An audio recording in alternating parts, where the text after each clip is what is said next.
Ahora sí ya está grabando.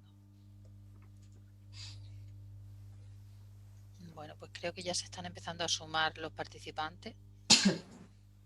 Sí.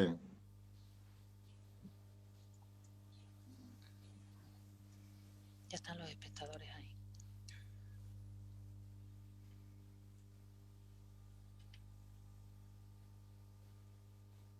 Si asisten solo a una sesión, ¿les hacéis certificado también o solo es cuando...? Sí, el que asiste, Ajá. el ciclo entero, como tenemos la plataforma te da los asistentes que han estado conectados, pues se puede individualizar el certificado. Bueno, buenas tardes a todos los que os estáis sumando, que ya estamos dando un tiempo hasta I5 para darle paso a los ponentes. Cuando tengáis un tiempo, hacernos uno, Eva y a mí.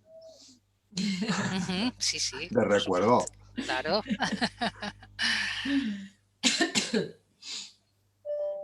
A ver si me deja el constipado.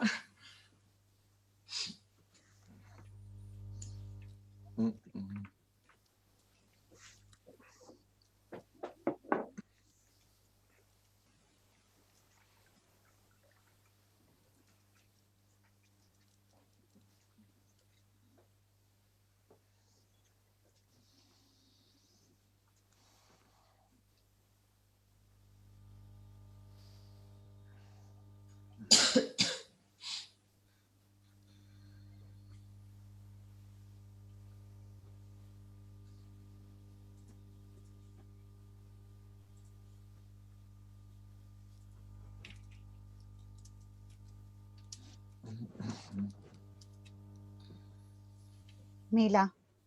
Dígame. Son I5. Ya son I5. Vale. Cuando consideres oportuno, ¿vale? Vale, de acuerdo. Pues nada, voy a presentarla, a dar paso a la sesión. Buenas tardes, ya estamos en la tercera sesión del ciclo de 90 minutos para la ciencia. Mi nombre es Milagros Cristóbal, trabajo en Fundecid PCT y en nombre del Parque Científico y Tecnológico y de Fundecid os doy la bienvenida y os doy las gracias. Quiero dar también las gracias a Santiago y a Eva porque han aceptado nuestra invitación. Estamos encantados de que hayáis aceptado participar en el ciclo de divulgación científica y nada, que estáis aquí para divulgar cómo la ciencia nos demuestra con datos y evidencias que la salud de los seres humanos, los animales y los ecosistemas está íntimamente vinculada. Y agradecemos también la participación de todas las personas que forman parte de este webinar, que habéis mostrado pues, muchísimo interés, tanto en la edición del año pasado como en este. Y nada, estamos deseando que volver a la presencialidad. Llevamos ya el año pasado y está haciendo las sesiones online que están teniendo muchísima trascendencia, mucho éxito y se conecta gente de diferentes lugares del mundo, pero la presencialidad también nos gustaría recuperarla o a lo mejor hacer un mixto entre presencialidad y virtualidad. Gracias por estar ahí. Quiero mencionar expresamente que este ciclo es una iniciativa de la Secretaría General de Ciencia, Tecnología, Innovación y Universidad y de Fundecid, Parque Científico y Tecnológico de Extremadura, y cuenta con la financiación de la Oficina para la Innovación, la Consejería de Economía, Ciencia y Agenda Digital de la Junta de Extremadura y del Fondo Europeo de Desarrollo Regional, que es una manera de hacer Europa.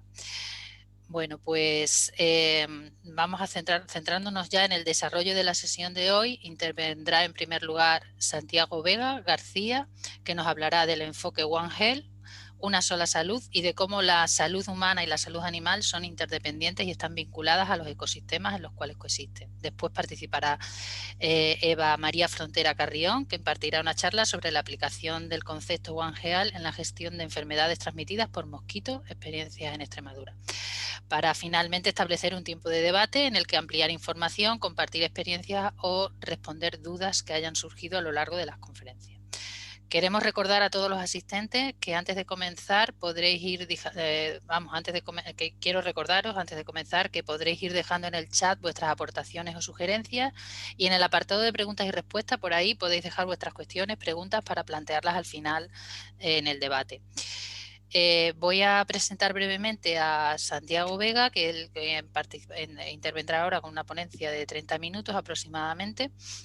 Él es catedrático de Sanidad Animal, profesor de la Facultad de Veterinaria CEU Cardenal Herrera en Valencia, es de la que fue decano en el periodo 1999 a 2018, es doctor en Veterinaria por la Universidad Complutense de Madrid, diplomado en Sanidad por la Escuela Nacional de Sanidad Carlos III y es miembro del Grupo de Medicina y Conservación de los Animales Salvajes GREMAS-GREFA. Ha centrado su actividad investigadora en dos líneas de trabajo fundamentales. Por un lado, la investigación en virología y por otro lado, el estudio de aquellas enfermedades relacionadas con la salud pública, leishmaniosis, leptospirosis, salmonelosis y posible zoonosis como la hepatitis C, entre otras. Es un gran divulgador y defensor del enfoque One Health, del cual nos va a hablar hoy, y ha coordinado el libro One Health, Cambio Climático, Contaminación Ambiental e Impacto sobre la Salud Humana y Animal, junto a Federico Mayor Zaragoza, presidente de la Fundación Ramón Areces, y Fernando Fariñas, director del Instituto de Inmunología Clínica y Enfermedades Infecciosas. Una obra escrita por 30 expertos internacionales que analiza la interacción entre la salud de los seres humanos, los animales y el ecosistema y ofrece estrategias de futuro. Bueno, pues sobre este tema nos va a hablar Santiago. Cuando quieras, te doy paso y muchas gracias por acompañarnos y cuando quieras puedes comenzar tu intervención compartiendo pantalla en Zoom. Vale, muchísimas gracias, Milagros. Vamos a cambiar esto para que se ponga para este lado. Y se ve, ¿no? Sí, se ve. Estupendo. Bueno, pues nada, yo en primer lugar quería dar las gracias a la Fundación, a Fundecid, porque yo creo que esta iniciativa son iniciativas que deben abundar muchísimo más. Yo creo que algo que para nosotros es un enorme motivo de satisfacción, los que somos profesores universitarios y donde disfrutamos realmente es enseñando todos los días en nuestras aulas y luego divulgando esas cosas que hacemos, ¿no? Haciéndolas que lleguen a la sociedad, ¿no? Que a fin de cuentas es las que sostienen muchas de ellas con su, ¿no? Entonces, bueno, yo felicito precisamente a Fundecid por esta iniciativa, ¿no? Que yo creo que es muy importante. Hoy efectivamente tenemos el día dedicado a One Health y tengo la enorme satisfacción y alegría de compartirlo con otra profesora de veterinaria, que es Eva, de la Facultad de Veterinaria de la Facultad Hermana de Cáceres, ¿no? Y ya, bueno, sin más, daros las gracias a todos los que estáis también ahí como asistentes y yo solo os voy a pedir un compromiso y es el compromiso de uno. Si el mensaje que os voy a contar hoy, que os voy a lanzar hoy, os convence, que me lo digáis. Mi correo electrónico está al final, creo que estaba al principio, y si no os convence, que me lo digáis también. Pero sobre todo poder tener input, ¿no? Incluso luego en el turno de preguntas. Y si os he convencido y os ha gustado, os animo a que lo divulguéis también vosotros. Todos podemos ser divulgadores científicos. Todos, absolutamente todos, con nuestras familias, nuestros amigos, tomando una cerveza. Yo he dado conferencias en un pub, sentado en un taburete y solo cambia el escenario. El mensaje y la forma de contarlo no es muy distinta, ¿no? Así que a ellos animo. Bien, ayer me preguntaban, estaba ayer en una mesa redonda mucho más seria que organizaba el Ministerio de Ciencia y Tecnología y me preguntaban qué es One Health, ¿no? En 3 palabras, ¿no? Como decía aquel, ¿no? Pues yo les decía, para mí One Health sería como el futuro del planeta es One Health. Y me diréis, hombre, qué rimbombante, ¿no? O sea, ¿no te has pasado un poquito? Y pues no, no me he pasado nada. Y espero que cuando acabe estéis de acuerdo conmigo en que incluso a lo mejor hasta me he quedado corto, ¿no? Y bueno, pues nada, vamos a ello. Lo primero de todo, como no sé qué público tenemos, lo primero es que vamos a unificar nuestro conocimiento de One Health. ¿Qué es One Health? ¿No? Pues este concepto es un concepto que lo que pretende es aunar esfuerzos de colaboración entre múltiples disciplinas. Y cuando digo múltiples disciplinas, no quiero que penséis, porque estamos hablando de salud, que aquí solo entran en juego los médicos y los veterinarios, porque cuando hablo de múltiples disciplinas quiero decir eso. Quiero decir que para mí es exactamente igual de valioso en el ámbito de la salud, de una sola salud, la participación de un abogado, de un economista, de un responsable de marketing, etcétera, etcétera, ¿vale? Eso quiero que lo sepáis. Todos podemos sumar, todos, independientemente de cuál sea la carrera o la profesión que tengamos. Es verdad que una sola salud, en su origen, tenía un perfil muy médico, muy veterinario, ¿vale?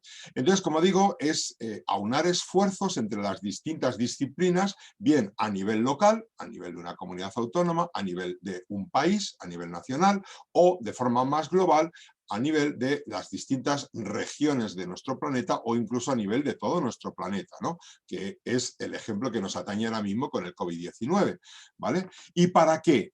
Pues para que las personas, los animales y, bueno, para que sepamos y consigamos que la salud de las personas, la salud de los animales y la salud del medio ambiente es única. Por eso la llamamos One Health, una sola salud.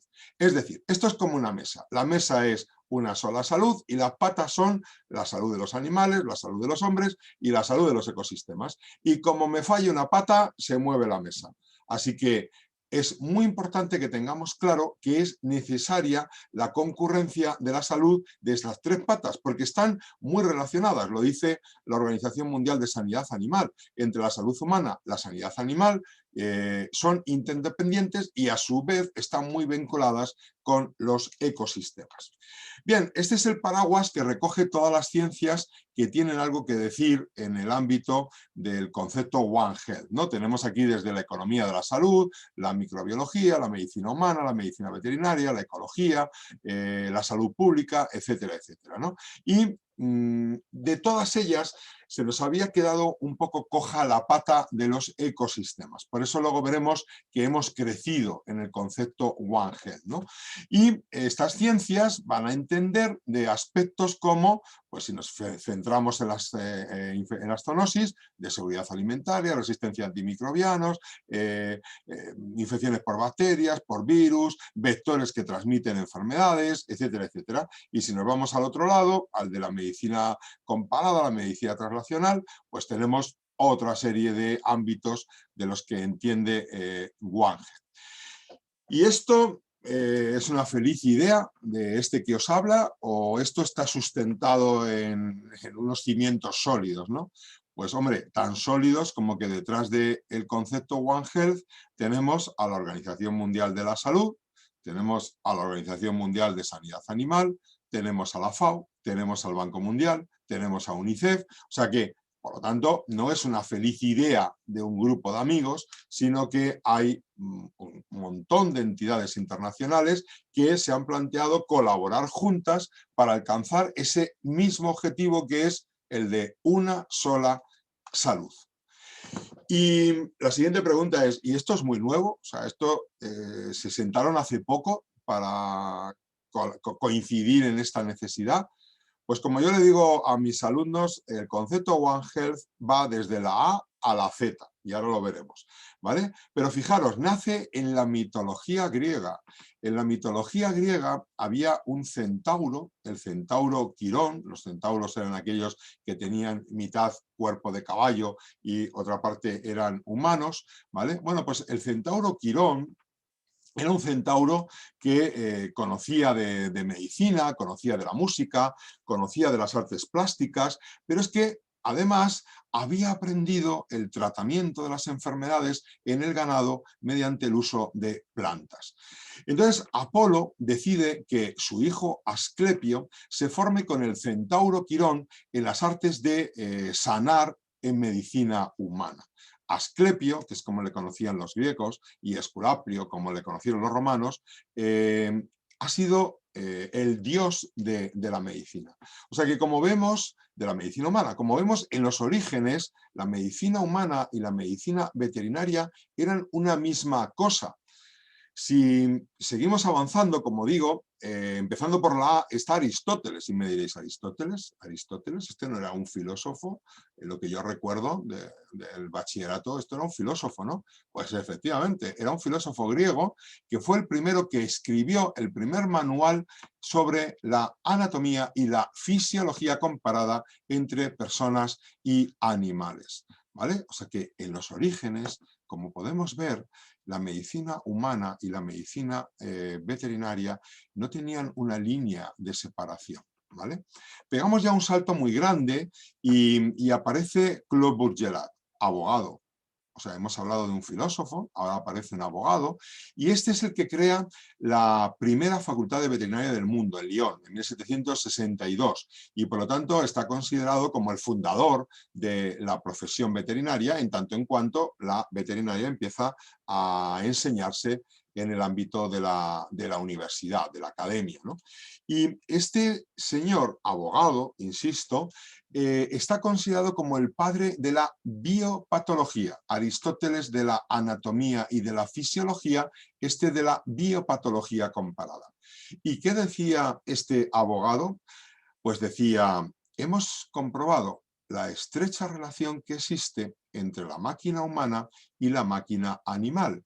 Dicha relación es tal que la medicina humana y la medicina animal se instruirán y perfeccionarán mutuamente el día que, libres de un prejuicio ridículo y funesto, y eso se lo decía a los médicos, dejemos de pensar que nos rebajamos y envilecemos estudiando la naturaleza de los animales, como si esa naturaleza y la verdad no fuesen en todo momento y en todo lugar dignas de ser exploradas por cualquiera que sepa observar y pensar, ¿vale? Bueno, pues hemos escuchado a un filósofo, hemos escuchado a un abogado y vamos a ir bajando poquito a poco a pie de obra, ¿no? ¿Cuáles son los objetivos que tiene el concepto One Health? Ya hemos visto cuáles son los agentes, animales, personas y medio ambiente, y qué objetivos tiene. 3. La inocuidad de los alimentos, la seguridad alimentaria. 2. La lucha contra la resistencia a los antimicrobianos. 3. El control de las zoonosis. Bueno, tiene pinta de que esto es importante, ¿no? De que esto nos afecta y nos afecta mucho, ¿no? No en balde, en estos momentos estamos en una zoonosis. El COVID-19 es una pandemia producida por zoonosis. El tema de la seguridad de los alimentos, hombre, comemos todos los días, o sea que por lo tanto creo que nos jugamos mucho cada vez que nos sentamos en una mesa si no hay una seguridad de que eso que está en nuestro plato no tiene ningún riesgo para nuestra salud, ¿vale? O por lo menos el riesgo mínimo, como veremos ahora. ¿Y qué decir tiene del uso de los antibióticos? Sí, terminamos siendo resistentes a los antibióticos, estaremos como en la etapa de antes de Fleming, es decir, los antibióticos no funcionarán y estaremos expuestos a todas las enfermedades. O sea que son temas importantes, muy importantes. Vamos con el primero de ellos. ¿Qué tal estamos haciendo esto de la seguridad alimentaria, ¿no? Donde los veterinarios tenemos un papel muy importante, pero bueno, hay otras profesiones que también están inmersas en ello, ¿no? Entonces, bueno, pues vámonos a los datos, ¿no? Que es lo que nos hace objetivar un tema. En Europa, según la Organización Mundial de la Salud, hay de los 600 millones de casos anuales de intoxicaciones alimentarias en el mundo, en Europa tenemos, entre comillas, solo 23 millones, ¿vale? Del número de muertes que hay al año por intoxicaciones alimentarias en el mundo, 420.000, en Europa tenemos solo 5.000, entre comillas, ¿vale? Y en España, España es la cuna de la inspección de alimentos. Aquí nació Morcillo y Olaya, que está considerado como el padre de la higiene de los alimentos. Bueno, pues en España hemos tenido 37.000 casos de infecciones relacionadas con la ingesta de alimentos y líquidos en el año 2017 y según el Centro Nacional de Epidemiología, la media de muertes al año, entre comillas, es de solo 7 muertes al año de media. O sea que no lo hacemos mal, ¿vale? Pero, en cualquier caso, de vez en cuando, siempre en los medios de comunicación aparece una noticia de una crisis alimentaria, ¿no? Pues hay unas familias que matan clandestinamente unos cerdos, se los reparten, los consumen y 17 de ellos se afectan de triquinosis, ¿no? Hay que decir, como pone la noticia, que este consumo de estos cerdos se había realizado sin control veterinario. Hace 2 veranos, recordaréis, el foco que hubo de listeria, que afectó fundamentalmente a la zona de Andalucía, ¿vale? Bueno, pues es otro ejemplo de crisis alimentaria que de vez en cuando puede aparecer. La tosoplasmosis, ¿no? Esa enfermedad que está ligada a los gatos y a su vez que tiene una enorme trascendencia a las mujeres gestantes. Lo que no nos cuentan es que los gatos excretan, bueno, a través de las heces van a estar los parásitos, pero que no son infectivos hasta que no han pasado 2 días. Con lo cual, si mantenemos unas buenas condiciones de higiene, ¿vale?, en la elaboración de alimentos, en el contacto con el gato, no tenemos que prescindir de nuestras mascotas, como nos dicen muchas veces, por el hecho de estar gestantes, ¿no? Bien, en definitiva, en el primer capítulo que hemos señalado, la idea es que tenemos que tener seguridad alimentaria y para ello tenemos que tener una trazabilidad de los alimentos desde la granja a la mesa o incluso ahora se va un poquito más allá, de la granja al tenedor. Cuando nos sentemos en una mesa tenemos que tener la certeza de que al menos, aunque el riesgo cero no existe y no existe en ninguno de nuestros comportamientos diarios, ¿vale? Pero al menos que ese riesgo sea el menor posible para que no nos expongamos a enfermedades, a intoxicaciones alimentarias que tengan su origen en los alimentos. Bien, dicho esto, se nos plantea un reto muy importante en los próximos años. Ahora mismo somos más o menos unos entre 7.000, 8.000 millones de personas en el planeta Tierra. Para el año 2050, según nos dice la ONU, vamos a ser 10.000 millones de personas. O sea, más o menos entre unos 3.000 y entre 2.000, 3.000 millones de personas más. ¿Esto qué significa? Esto significa que tenemos unas 3.000 millones de personas más que dar de comer. Lo tenemos que hacer con seguridad alimentaria, pero es que además hay que encontrar ese 70% más de proteínas que vamos a necesitar para dar de comer a ese incremento de población, ¿vale? O sea que, asociado a la alimentación y a la seguridad alimentaria, tenemos ahora un reto mayor, que es el de aumentar la producción de proteínas en un 70% para dar de comer a ese incremento de población. Bien, este incremento de población, como os podéis imaginar, no va a tener lugar en los países desarrollados, sino fundamentalmente se va a producir en los países en vías de desarrollo. Y para aumentar la producción en nuestras granjas, una de las primeras cosas que tenemos que conseguir es que nuestros animales estén sanos. Porque se ha visto que cuando una granja tiene enfermedad, la producción cae un 20%, ¿vale? O sea que si tenemos que producir más y tenemos enfermedad, estaremos perdiendo un 20% de producción asociada a la enfermedad, ¿vale? Bien, y en el manejo de estos animales, en estas granjas del tercer mundo o de los países en vías de desarrollo, tienen 2 opciones, ¿vale? Está la opción de tener un buen manejo. Cuando yo hago un buen manejo de mis animales, ellos no se estresan. Si no se estresan, su sistema inmune no se compromete y si su sistema inmune funciona óptimamente, pues el número de enfermedades baja. Y por lo tanto el número de antibióticos que vamos a tener que utilizar para tratar estas enfermedades se reduce y por lo tanto generaremos menos resistencia a los antimicrobianos. Pero está la otra cara de la moneda. La producción más barata es aquella en la que usamos antibióticos para prevenir o como promotores del crecimiento, ¿vale? Bueno, pues en estos momentos, en esos países del tercer mundo que tienen que aumentar su producción, estamos detectando un incremento muy importante en la resistencia a los antimicrobianos. Y se corresponde con esas zonas que hemos ensombrecido en negro, ¿vale? Hay un trabajo que está ahí, precisamente, que es el trabajo que ha detectado todos estos puntos calientes, que se corresponden, como digo, con esas zonas que están en crecimiento en su población.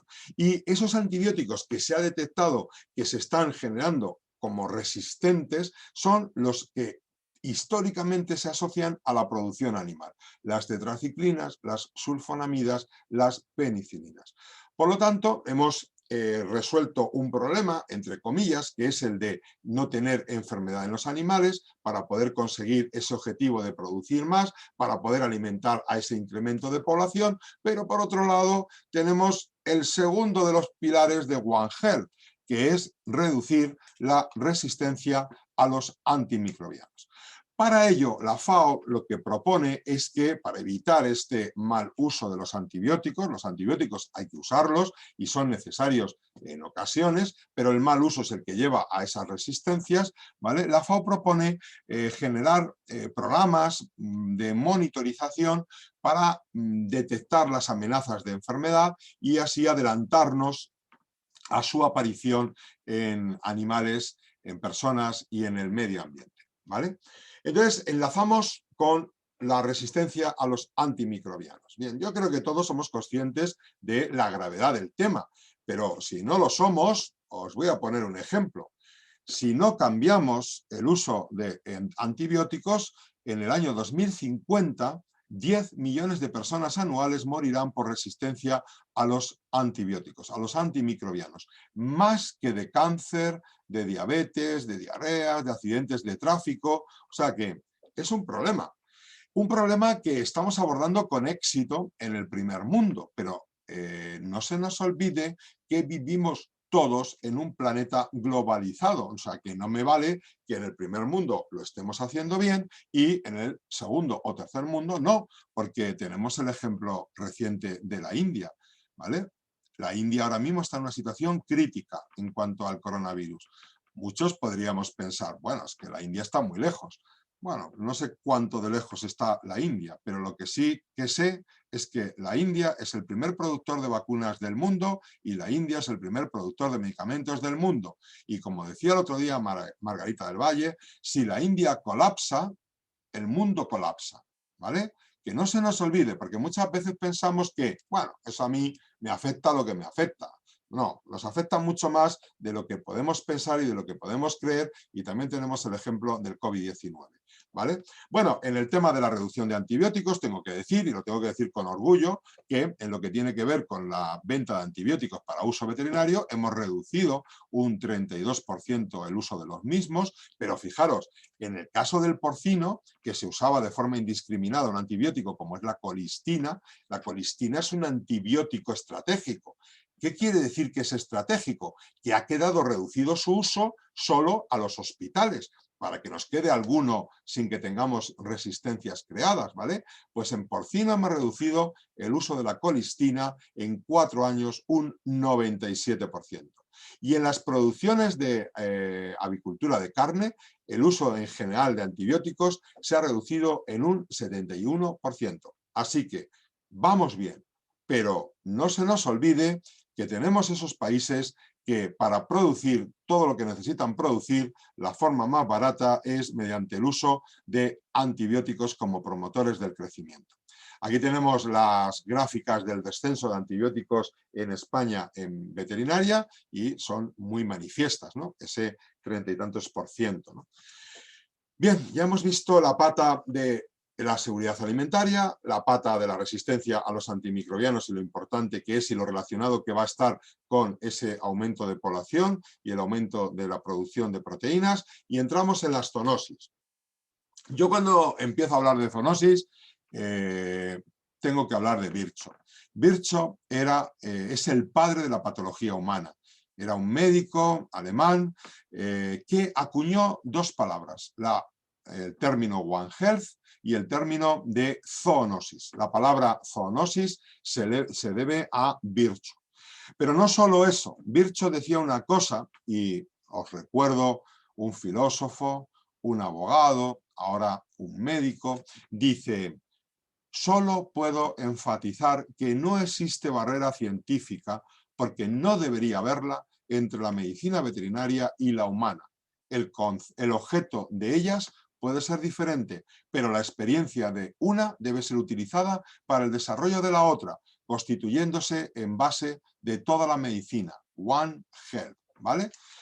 Bueno, pues creo que, vamos, se puede decir más alto, pero más claro, yo creo que no se puede decir. Hay que colaborar para alcanzar ese objetivo de una sola salud. Y en zoonosis, ¿cuáles son las zoonosis ahora mismo que están de moda? El top, ¿no? El top 10, bueno, el top 8 de las zoonosis, ¿no? Tenemos ahora el COVID-19, tenemos a sus primos, el MERS, el SARS, pero el otro día en Salamanca, fiebre hemorrágica de Crimea-Congo. ¿Vale? Un caso en Salamanca. La fiebre del Valle del Rift, que aún no ha llegado a España, pero está ahí en África y hay focos importantes. Ébola, que habréis oído hablar de él, el virus Zika, el virus Nipah. O sea que estamos expuestos a muchísimas zoonosis. Pero ¿cuánto es muchísimas? ¿No? Porque, a ver, aquí todo el mundo habla de muchísimas, ¿no? Bueno, pues os voy a decir cuánto es muchísimas. Todos los años aparecen en el mundo 5 enfermedades relacionadas con los animales. 5 enfermedades nuevas, de las cuales 3 tienen su origen en los animales. ¿Cuántas enfermedades tenemos en este momento en los humanos con origen animal? El 60% de nuestras enfermedades tienen su origen en los animales. Y de estas, el 75%, si no son nuevas, son reemergentes, que ya estaban más o menos controladas y han vuelto a aparecer, como es el ejemplo de la tuberculosis.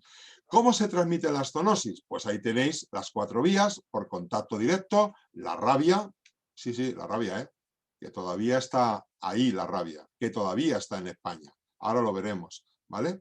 Por otro lado, estaría la vía ambiental, ¿no? El COVID-19, el ébola, la tuberculosis por vía erógena, por contacto con superficies, ¿vale? La transmisión alimentaria de la que hablábamos antes, salmonelosis, campilobacteriosis, brucelosis. Y luego estarían los vectores fundamentalmente artrópodos, pero también estarán, como veremos luego, los murciélagos, los roedores, que pueden transmitir enfermedades a través como la de Lyme, o la leishmaniosis, o la malaria, o, para los que seáis de Andalucía y Extremadura, la fiebre del Nilo Occidental, que el año pasado produjo por primera vez en España 7 muertes en Andalucía, ¿vale? Transmitida por un mosquito, el mosquito culicoide. Y en la rabia. ¿Hay rabia? Claro que hay rabia. Mira si hay rabia, que cada 9 minutos muere una persona en el mundo de rabia. Cada 9 minutos muere una persona en el mundo de rabia, ¿vale? En España, en diciembre del año 2019, murió una persona de rabia en el País Vasco. Es verdad que era una rabia importada, era una persona que había estado en Marruecos, había sido arañado por un gato y desarrolló la rabia luego aquí en España. Pero tenemos rabia aérea a través de los murciélagos, no así terrestre, pero sí aérea. Un murciélago nos puede morder y nos puede transmitir la rabia. Cada 9 minutos muere una persona en el mundo de rabia, y el 50% de estas muertes tienen menos de 15 años. Y os recuerdo que la rabia tiene vacunas. Bien, estos son los casos. En Ceuta también hubo en el verano del 2019 un caso de rabia. Y aquí tenemos un ejemplo de One Health, ¿vale? Aquí tenemos un químico, Pasteur. Aquí tenemos un veterinario, Dalmacio García Izcara, que descubrió la velocidad de propagación del virus de la rabia en los pares nerviosos en humanos. 1 milímetro por hora. Así que si me muerden el dedo gordo del pie, tardaré más en tener clínica de rabia que si me muerde en la cara, ¿vale? Pero es un ejemplo de colaboración. Dalmacio García Izcara fue discípulo de Santiago Ramón y Cajal, que a su vez también colaboró con Pasteur químico. Otro ejemplo, la tuberculosis. La vacuna de la tuberculosis fue desarrollada por un médico, Calmet, y por un veterinario, Gering. Por eso la vacuna se llama BCG, que es las siglas de Calmette y Gehring, ¿vale? Bueno, pues yo, llegado a este punto, tengo que deciros que la prevención, por lo tanto, de todo lo que hemos visto, y sobre todo de la zoonosis, es muy importante. El Banco Mundial, que apoya la idea One Health, dice que cuando dejamos que las cosas ocurran a el libre albedrío, en lo que tiene que ver con zoonosis, pues producen unas pérdidas de 6.700 millones al año, en las que hemos tenido últimamente, pero que si hubiéramos actuado con prevención y adelantándonos a los problemas, eso nos habría costado entre 1.900 y 3.400 millones de dólares, o sea, justo la mitad, ¿vale? Ya estamos en la Z. La Z, de la A a la Z es Zobiquity. Zobiquity es un término acuñado en Estados Unidos por una médico cardióloga americana, profesora de la Facultad de Medicina de Washington, que tiene un libro que se llama así, y que dice que todo lo que los animales tienen que enseñar a las personas acerca de la salud, ¿vale? Aquí la tenemos a Barbara Natterson. Os animo a que veáis un vídeo que hay de ella en TED, que no lo voy a poner porque dura 15 minutos, y el primer capítulo de su libro Zobiquity se llama El doctor Dolittle conoce al doctor House. Yo creo que todo el mundo conoce el papel de cada uno de ellos, ¿no? Y bueno, aquí como digo está el vídeo, pero no lo voy a poner. Bien, otros beneficios de la colaboración, pues por ejemplo en mi facultad hay profesores de veterinaria y de medicina que están trabajando en el abordaje de los sarcomas, ¿vale? Por ejemplo, hace poco se leía una noticia aquí en Valencia de que en un hospital, en el Hospital de Sagunto, habían hecho una transferencia de heces a un paciente de 70 años que tenía una infección por Clostridium difficile que había invadido su microbiota intestinal y no había manera de erradicarlo. Le cogieron las heces de una hija que era compatible y le hicieron una transferencia de heces. Y yo cuando leía esto decía, bueno, pero si esto llevamos años haciéndolo en veterinaria.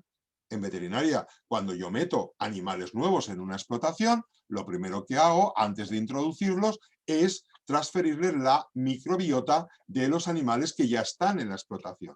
¿Cómo? Cojo las heces de las madres, de las más viejas, las pongo en agua, se maceran, se filtran y les doy a beber el filtrado a los nuevos animales y con eso les estoy transfiriendo la microbiota antes de que entren en la explotación.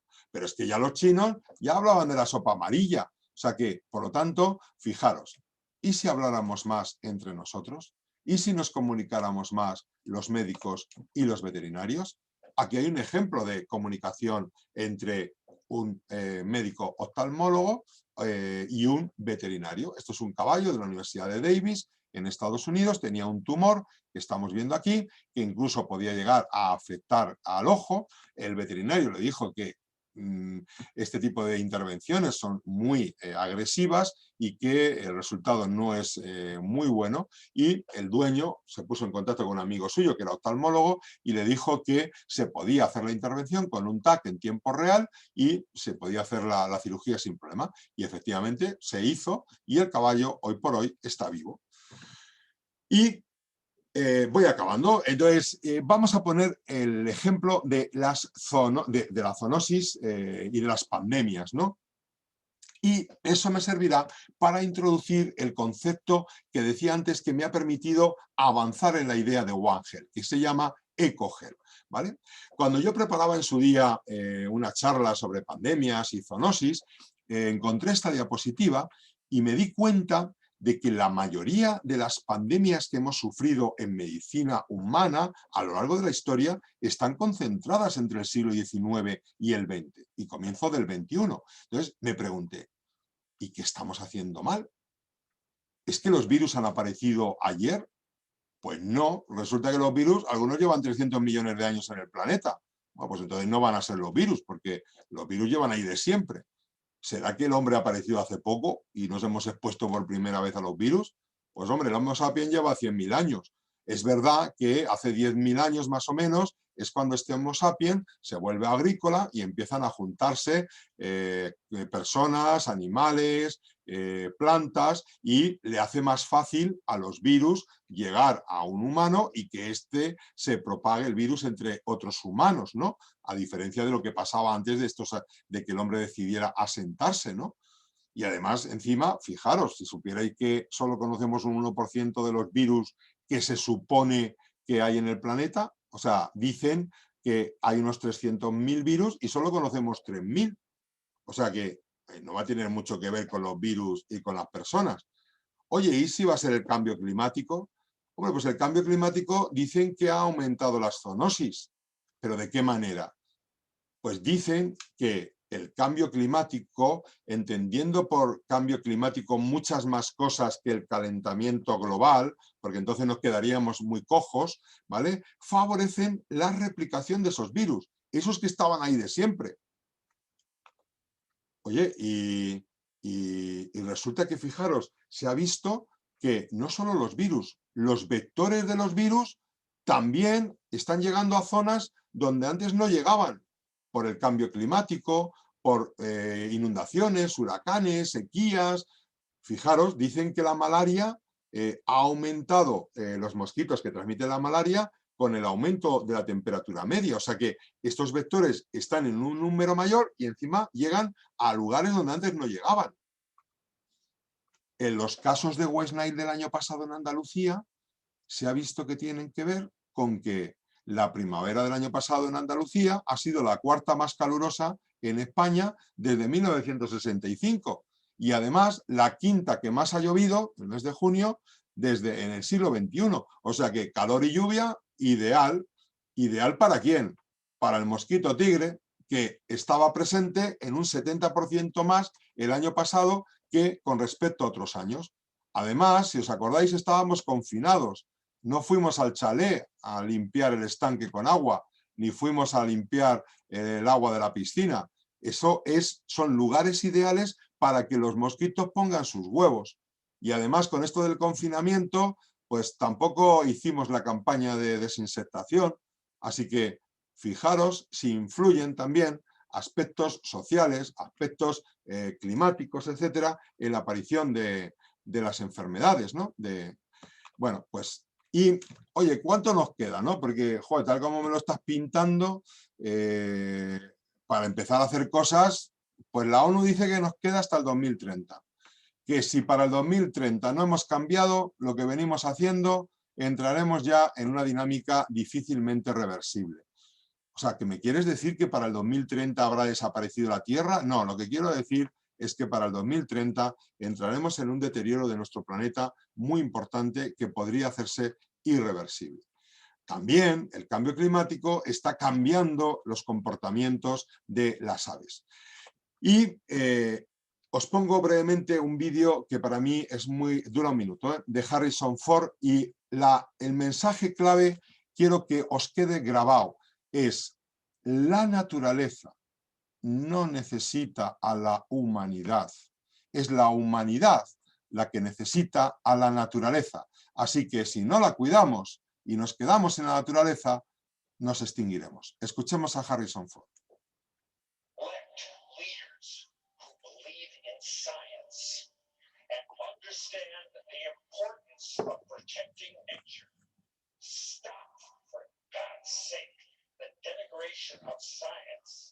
Stop giving power to people who don't believe in science, or worse than that, pretend they don't believe in science for their own self-interest.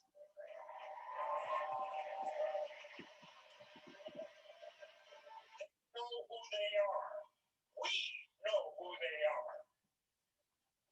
We are all rich or poor, powerful or powerless. We will all suffer the effects of climate change and ecosystem destruction, and we are facing what is quickly becoming the greatest moral crisis of our time. Our climate goals will remain out of reach.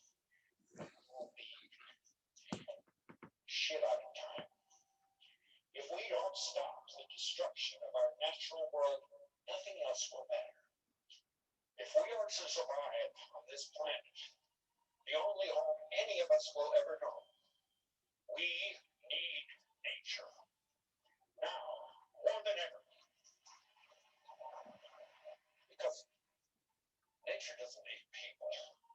People need nature. So let's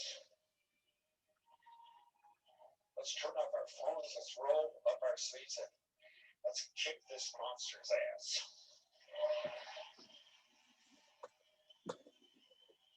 Bueno, yo espero que, como me pasa a mí, cada vez que lo escucho, se os hayan puesto los pelos de punta. Bien, y voy acabando porque si no, el otro actor sería los murciélagos, ¿no? Hemos hablado de virus, personas, vectores, mosquitos, murciélagos. La historia de los murciélagos es preciosa, no la voy a contar ahora, pero los murciélagos, por el hecho de que son mamíferos que se han adaptado al vuelo, han conseguido una cosa, y es que son tolerantes a los virus. ¿Y por qué lo son? Voy a daros solo un dato, y es que el metabolismo que requiere el que el murciélago tenga que volar, ¿vale?, ha llevado a que se produzcan cambios en su sistema inmune. Para que un murciélago pueda volar necesita tanta energía que su temperatura corporal sube a 41 grados. Todos los agentes infecciosos que quieran vivir en los murciélagos tienen que adaptarse a la temperatura de 41 grados. Cuando estos agentes infecciosos saltan a otros mamíferos, cuya respuesta frente a una infección en primer lugar va a ser la fiebre, y cuando hablamos de fiebre estamos hablando de 37, 38, 39, 40 ya es una burrada, 41. Todo esto, que es nuestra primera herramienta defensiva, nuestro primer mecanismo defensivo, a esos agentes infecciosos que vienen de murciélagos, donde les toca adaptarse a 41 grados, no les afecta lo más mínimo. Entonces, ¿qué es lo que estamos haciendo mal? Estamos rompiendo la barrera de la biodiversidad. Estamos rompiendo los diques que frenaban la salida de esos agentes infecciosos y que entraban en contacto con nosotros los humanos. ¿De qué manera lo estamos haciendo? Con el comercio ilegal, la caza, el consumo de animales silvestres, la deforestación.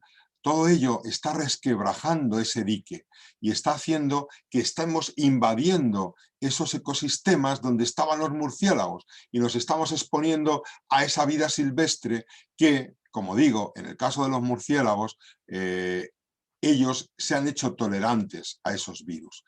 Así que o cambiamos o esto pinta muy mal.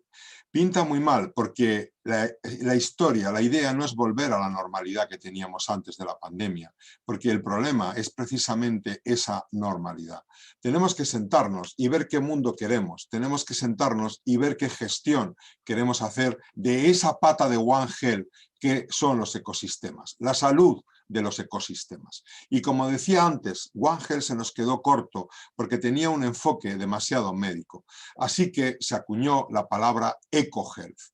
EcoHealth dice que es imposible que tengamos salud en las personas y en los animales si los recursos del planeta están agotados, si el planeta está contaminado y si socialmente es un planeta inestable con grandes desigualdades entre las personas.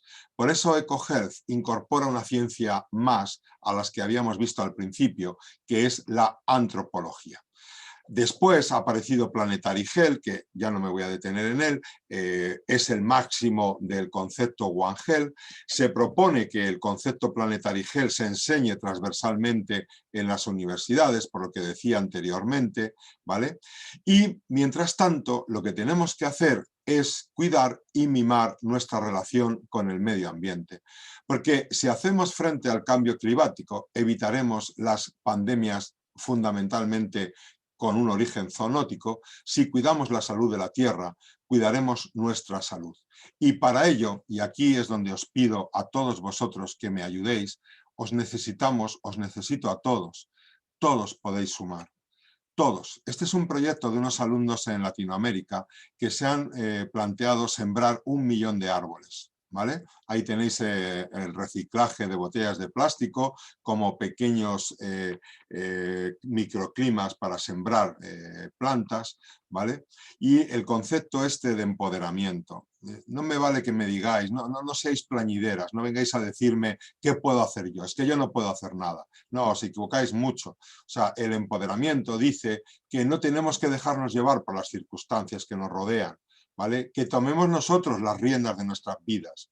Podemos usar más la bici, podemos ahorrar agua, podemos no derrochar alimentos, podemos gastar menos luz, podemos hacer muchas cosas para que podamos cambiar el mundo como queremos que sea, ¿vale? Esta frase me encanta. Nelson Mandela decía, no esperes al momento perfecto, toma el momento y hazlo perfecto, ¿vale?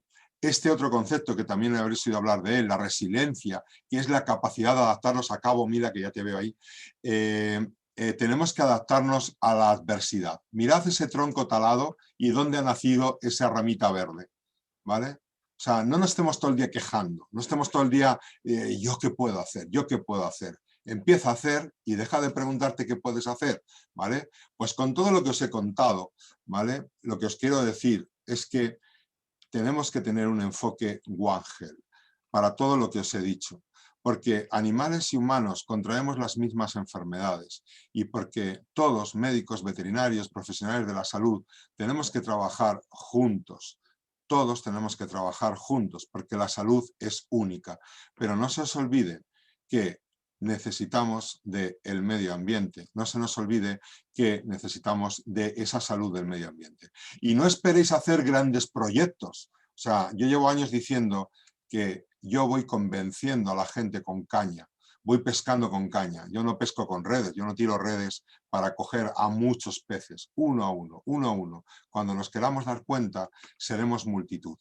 Muchísimas gracias de corazón a la oportunidad que me habéis dado para estar con vosotros. Tenéis mi correo y bien, vamos a... Pitágoras decía que el primer paso era la mitad del camino. Vamos a dar el primer paso y vamos a ver qué podemos hacer porque este planeta nos tiene que durar mucho. Es el único que tenemos. Muchas gracias. No te oigo.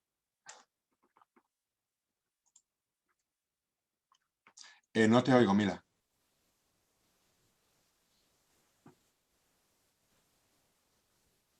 No.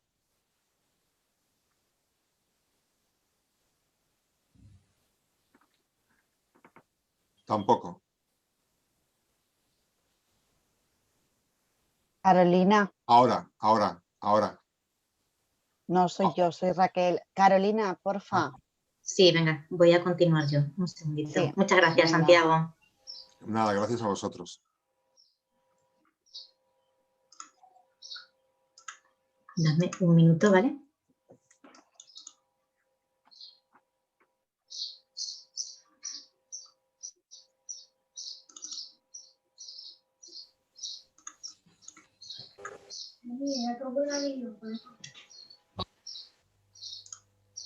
Hola.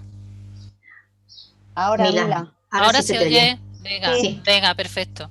Bueno, pues nada, muchas gracias a Santiago por ese reto que nos lanza, por su intervención y bueno, vamos un poquito rápido porque él creo que a las 6:30 tiene que marcharse. Sí. Entonces voy a presentar brevemente a nuestra siguiente invitada, que es Eva María, que es doctora veterinaria y profesora titular en el área de parasitología del Departamento de Sanidad Animal en la Facultad de Veterinaria de la Universidad de Extremadura en Cáceres y bueno, es coordinadora del grupo de investigación PARUES, donde se desarrollan diversas líneas de investigación, liderando la dedicada al estudio de vectores de enfermedades, especialmente mosquitos. Actualmente su investigación se centra en el conocimiento de la situación epidemiológica del virus del Nilo occidental en zonas del oeste español, especialmente en Extremadura, tanto en los vectores como en hospedadores animales y en humanos. Pues Eva, cuando quieras compartes pantalla y te damos paso. Muy bien, muchas gracias. Se ve, ¿verdad? Sí, sí. Vale. Bueno, pues en primer lugar también quería agradecer, igual que ha dicho Santiago, pues a Fundecid la oportunidad de contar desde la experiencia que tenemos en el grupo de investigación de la Facultad Veterinaria el concepto One Health aplicada a las enfermedades que nosotros estudiamos. Y bueno, mi enhorabuena a Santiago por la excelente conferencia. He aprendido muchísimo y la verdad es que llega muy bien, habla estupendamente y creo que ha sido una excelente exposición. Bueno, pues como digo, os voy a contar el título de la charla, pues es la aplicación del concepto One Health en la gestión de enfermedades transmitidas por mosquitos y concretamente os voy a contar las experiencias en Extremadura.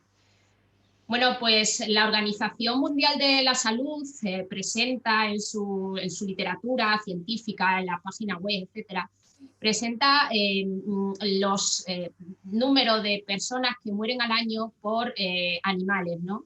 Bien directamente o bien indirectamente, de tal manera que, por ejemplo, como veis en la imagen, pues aproximadamente unas 10 personas, ¿no?, mueren al año por mordeduras de tiburones o 500 por ataques de hipopótamos.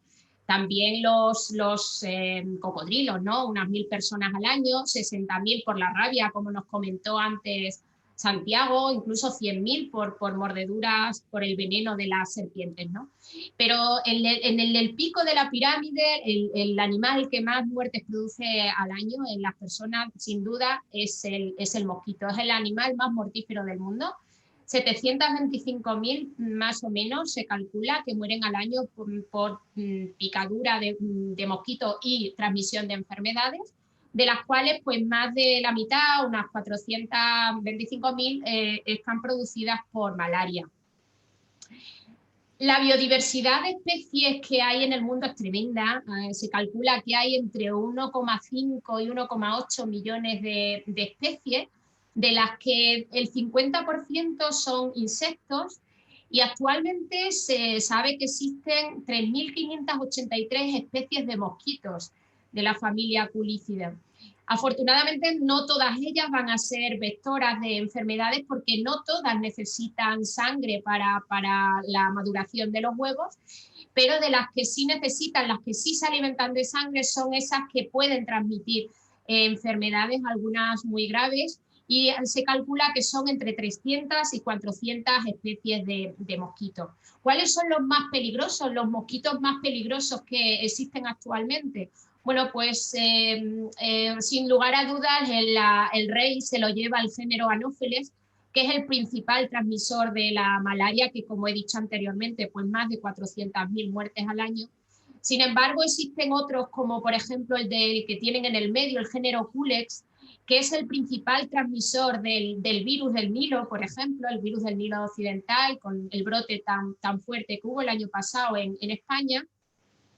O a su derecha el género Aedes, ¿no?, que transmite enfermedades tan importantes también como el dengue o el Zika, el chikungunya, etc. Bueno, pues se calcula que aproximadamente el 20% de las enfermedades infecciosas que hay en el mundo son aquellas que están transmitidas por vectores. Sin embargo, esto no ha sido siempre así, sino que cada vez se está viendo un aumento más en el mundo de estas enfermedades que se transmiten por vectores. ¿Y por qué es esto? Bueno, pues ya avanzó antes Santiago las causas principales, ¿no? Pues por un lado está el cambio climático, que está haciendo que muchas de las especies que transmiten enfermedades pues se estén desplazando a lugares donde antes no estaban, o colonizando lugares que, aunque en el pasado sí estaban, desaparecieron y otra vez los están volviendo a colonizar. Y también debido a factores antropogénicos, ya sabemos que, bueno, pues hoy en día con la globalización nos podemos desplazar de un lugar a otro del mundo en cuestión de horas. Estamos prácticamente en nuestras antípodas en menos de 24 horas, y esto pues muchas veces conlleva también pues la transmisión y el poder desplazar también patógenos de unos lugares a otros.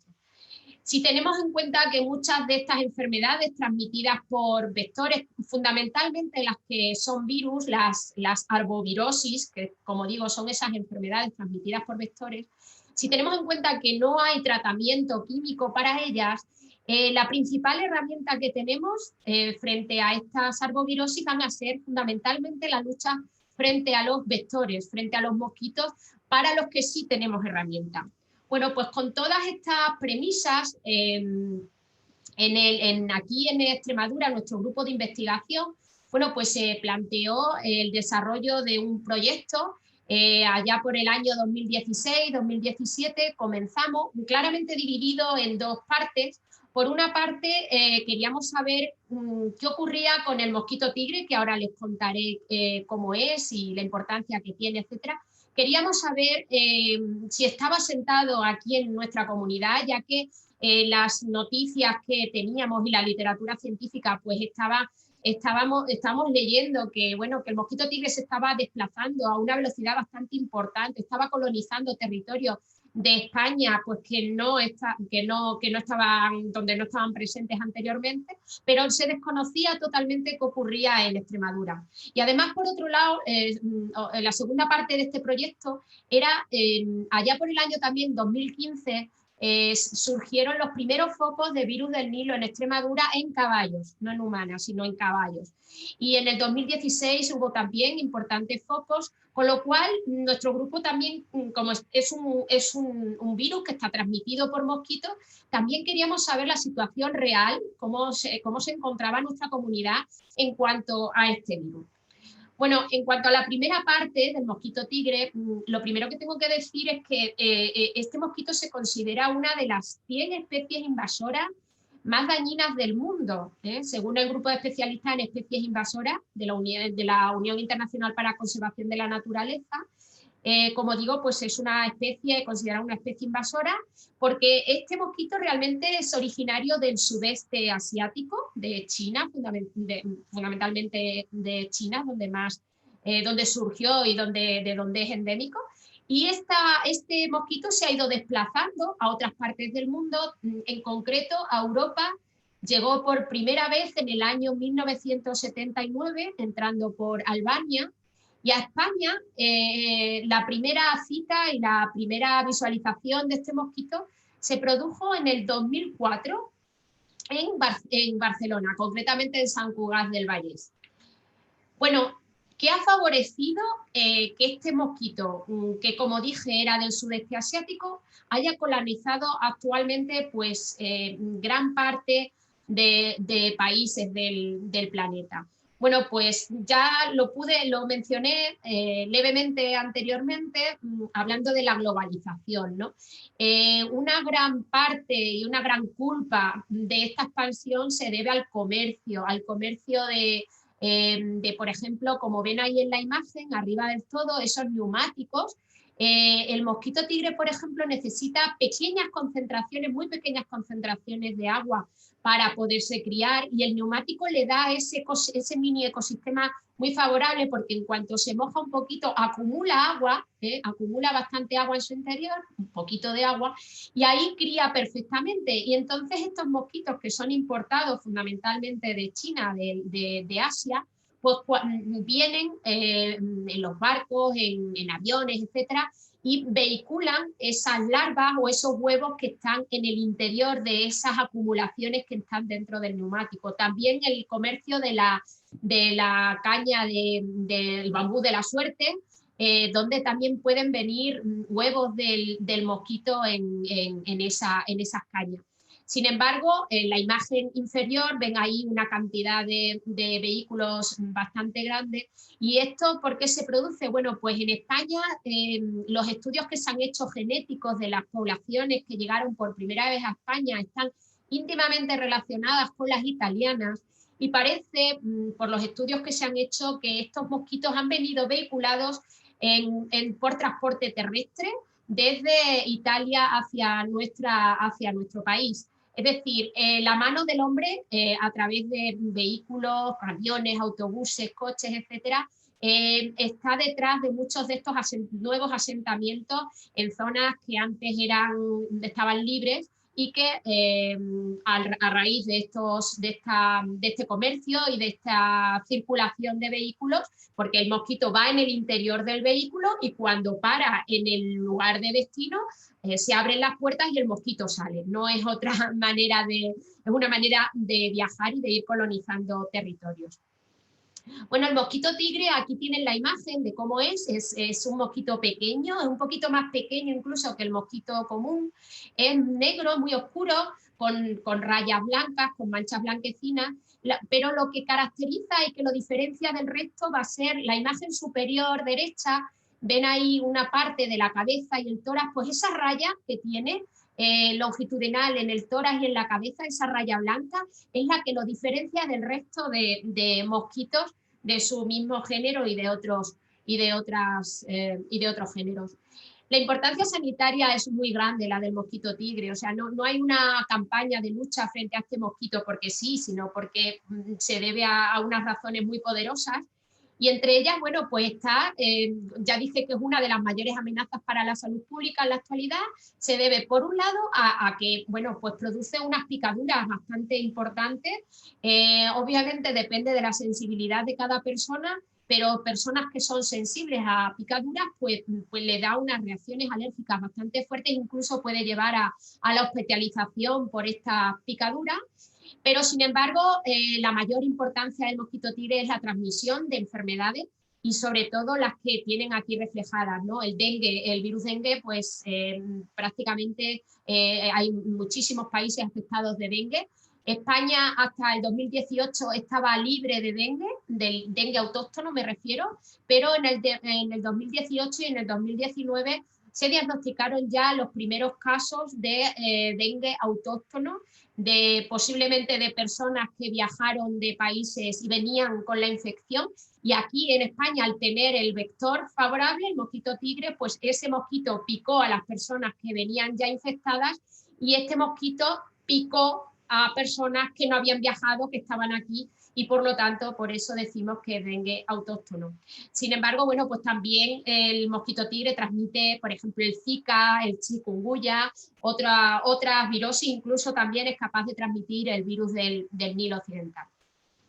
Bueno, pues con todas estas premisas, como dije al principio, nos planteamos hacer una vigilancia bastante estricta, bastante profunda de este mosquito, y lo hicimos de dos maneras, ¿no? Una búsqueda activa, una búsqueda mediante trampas, mediante trampeo, que ahora contaré, y una búsqueda pasiva buscando la colaboración de los propios ciudadanos, lo que se llama One Health, ¿no? Como decía Santiago, One Health no es que no solo es que trabajen juntos veterinarios, médicos, biólogos, no, aquí pueden intervenir cualquier persona, cualquier ciudadano puede intervenir en este concepto One Health, como así lo hicimos en este caso, y cómo contribuyeron muchos ciudadanos, como ahora les voy a mostrar. En cuanto a la búsqueda activa, ¿dónde colocábamos las trampas? ¿Qué lugares estratégicos? Claro, Extremadura, tengan en cuenta que es enorme, entonces teníamos que colocar trampas en sitios nosotros que creíamos estratégicos. Bueno, pues si tenemos en cuenta lo que les dije en un principio, que en España el mosquito tigre entró en el 2004 en Cataluña. Sabemos que es muy mal volador. El mosquito tigre no vuela más allá de unos 200 metros de donde nace. Y sin embargo, sabemos que el mosquito tigre no es que haya invadido Cataluña, es que ha invadido toda la costa mediterránea, ha llegado hasta Cádiz. Si solo vuela 100, 200 metros, es imposible, que por él solo es imposible que haya conseguido invadir esos territorios volando. ¿Cómo lo ha hecho? Pues lo ha hecho, como dije antes, por la mano del hombre, por los vehículos, a través de coches, caravanas, camiones, autobuses, etcétera, etcétera. Por tanto, ¿cuáles van a ser nuestros puntos estratégicos? Bueno, pues van a ser sobre todo centros logísticos de transporte, donde lleguen camiones de zonas donde ya está asentado el mosquito, centros de tratamiento de neumáticos, por lo que hablamos antes de que es una vía de entrada esos neumáticos desde China. Las principales estaciones de servicio gasolineras, tanto de la A5 como de la A66, ¿por qué? Pues porque ahí viene mucha gente imaginaros, pues en verano viene gente de la playa, de Málaga, Cádiz, etcétera, y pueden parar en esas áreas de servicio a descansar, abren las puertas del coche y el mosquito que viene vehiculado dentro, pues sale en esa gasolinera y puede colonizar esos territorios. Por lo tanto, también era un punto estratégico. Las principales gasolineras de las autovías que venían de Andalucía y de Madrid, donde también hay mosquito tigre. En el aeropuerto de Talavera la Real, ya que los aviones son productores muy potentes de CO2, que es un atrayente importante para los mosquitos, y en cementerios que ahora comentaré. Bueno, perdón, los mapas que ven abajo es la vigilancia que hicimos en el 2018, colocamos 17 puntos en Extremadura que están señalados en verde, en rojo, como ahora comentaré, son los puntos que nos dieron positivos, y en la imagen de la derecha, en el 2019, incrementamos hasta 31 puntos en Extremadura la vigilancia. ¿Por qué fue esto? Bueno, pues fue gracias a la estrategia One Health, en el que tanto veterinarios como farmacéuticos como otros colaboradores del Servicio Extremeño de Salud participaron en la puesta y recogida de las trampas que había por distintas zonas. Nosotros, en nuestro grupo de investigación, los recursos humanos son limitados, no podíamos alcanzar tantos puntos, pero gracias a la colaboración de estos farmacéuticos, de estos veterinarios y de otro personal técnico, pues pudimos abarcar prácticamente todas las zonas de Extremadura. Aquí tienen algunas imágenes que les estoy mostrando de sitios estratégicos donde teníamos colocadas trampas. Arriba, por ejemplo, en la estación de autobuses de Badajoz, abajo en el centro de neumáticos de Mérida. Esta es el aeropuerto de Talavera la Real. Estas son algunas de las estaciones de servicio en la A5 arriba y en la A66 abajo, donde las teníamos colocadas. Y cementerio, bueno, el cementerio dirán, ¿y por qué no un cementerio? Pues en el cementerio, ya les dije antes que el mosquito tigre necesita acumulaciones muy pequeñas de agua para criar. Es un lugar ideal, acumulaciones pequeñas. ¿Y dónde podemos encontrar acumulaciones pequeñas en las ciudades? Pues en los floreros que se colocan en las lápidas de los cementerios. Se ha visto en las ciudades donde está asentado que el cementerio es un foco de cría muy importante de este mosquito. Por lo tanto, pues ahí también teníamos nuestras trampas en los cementerios de Cáceres, Badajoz, Mérida, Plasencia, Navalmoral, etcétera. ¿Qué tipo de trampa utilizábamos? Bueno, pues una trampa muy sencilla, es un cubo muy simple, un cubo oscuro, prefiero los cubos oscuros que los cubos claros, un cubo prácticamente negro, lo llenábamos de agua y colocábamos una tablilla de madera como la que tienen en la parte inferior de la imagen, la colocábamos dentro del cubo con agua. Entonces la hembra se siente atraída por ese agua y va a poner los huevos. La hembra que está grávida, que está ya fecundada, pone los huevos en la tablilla de madera, justamente en esa tablilla. ¿Qué hacíamos? Pues esa tablilla la cambiamos cada 15 días, quitamos la que llevaba ya puesta 15 días y ponemos una nueva. Y esa tablilla que hemos recogido nos la llevamos al laboratorio y la miramos a la lupa, al estereomicroscópico, porque son muy pequeñitos, no se ven a simple vista. Y en la imagen de la derecha ahí tienen la imagen que nosotros vemos en el microscopio. Ven los huevos, cómo se visualizan, son de color muy oscuro, pero no piensen que todos esos huevos son del mismo mosquito, ¿no? Ahí hay huevos de distintas especies de mosquitos. Como es muy difícil, la verdad que es difícil determinar qué especie es de mosquito, pues si es mosquito tigre o no. Por el huevo, lo que hacíamos es que esos huevos los criamos, le favorecemos que emerja, que salga la larva en el insectario. Nosotros tenemos lugares de cría de esos mosquitos, como ven, esas jaulas entomológicas con sus mosquiteras alrededor.